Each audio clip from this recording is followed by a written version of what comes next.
Okay, so been busy out gardening and doing stuff today, but one of the things I have on the bench is getting these screws out of this tank. I'm not sure what's going to happen with this tank, but these things, I've put some oil on them, and golly, that worked like a treat. So I don't mongrelize this one up too bad. Again, 60-year-old fastener. Very cool. This is the one that was the troublemaker. And there it is. Look at that. Patience.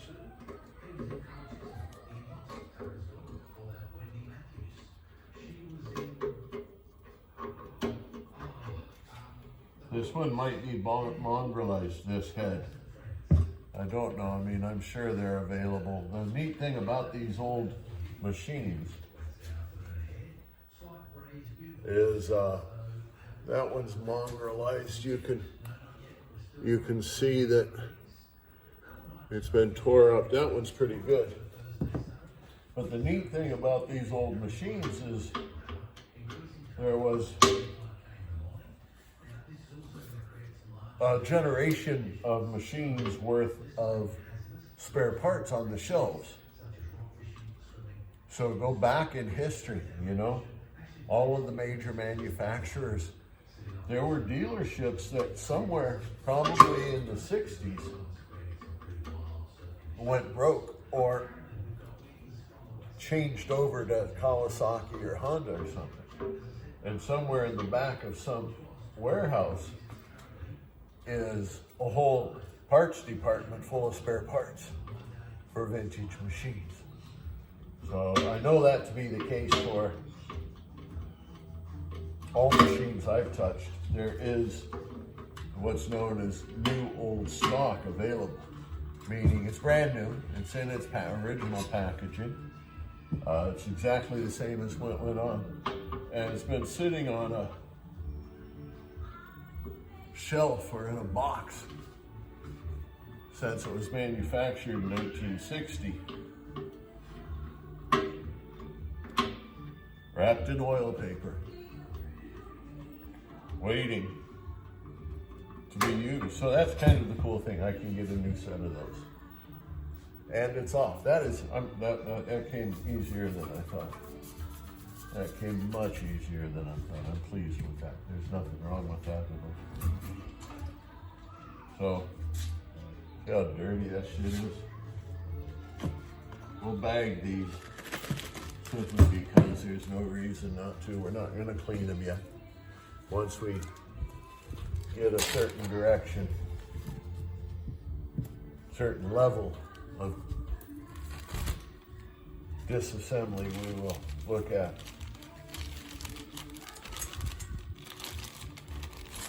what our reassembly program will be. And that will mean cleaning everything up and getting the wheels out.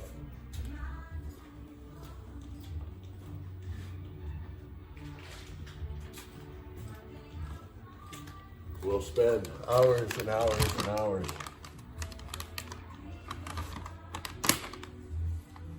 using various different machines and tools and abrasives to polish this out.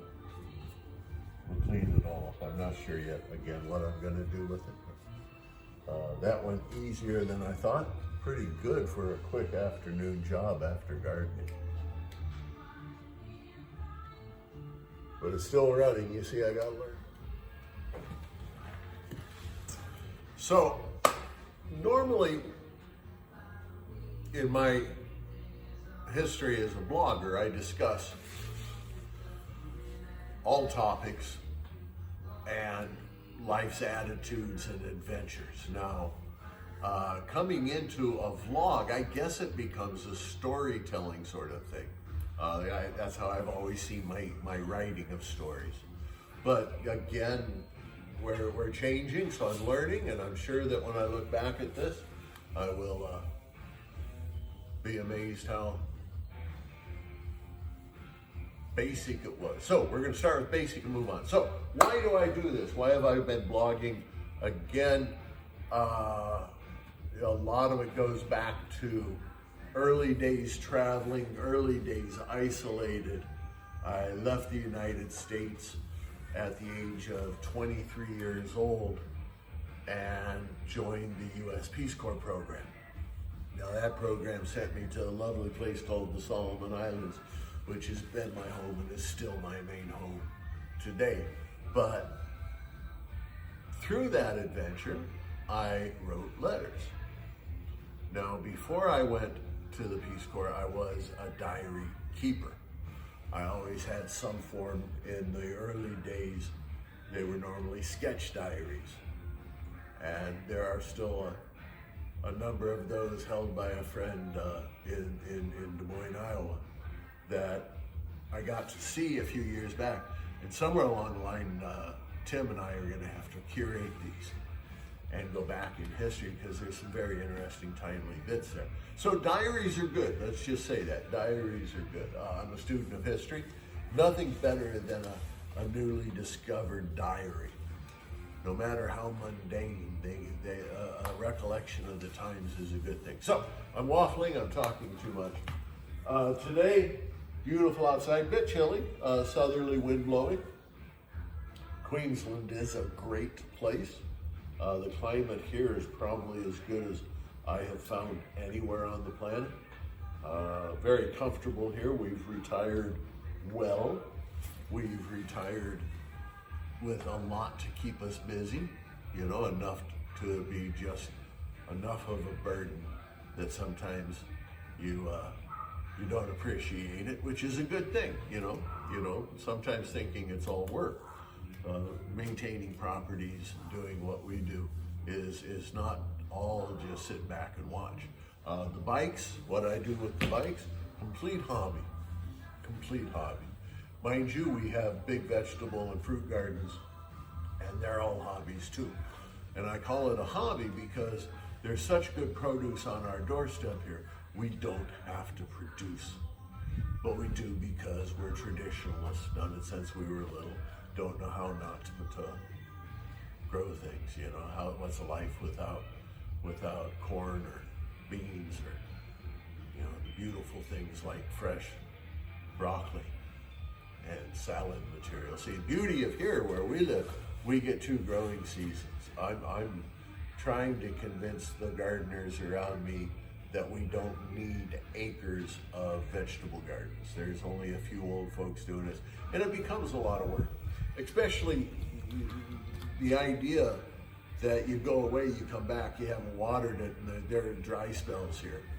You know, this is Queensland. So you can't just run away and leave it.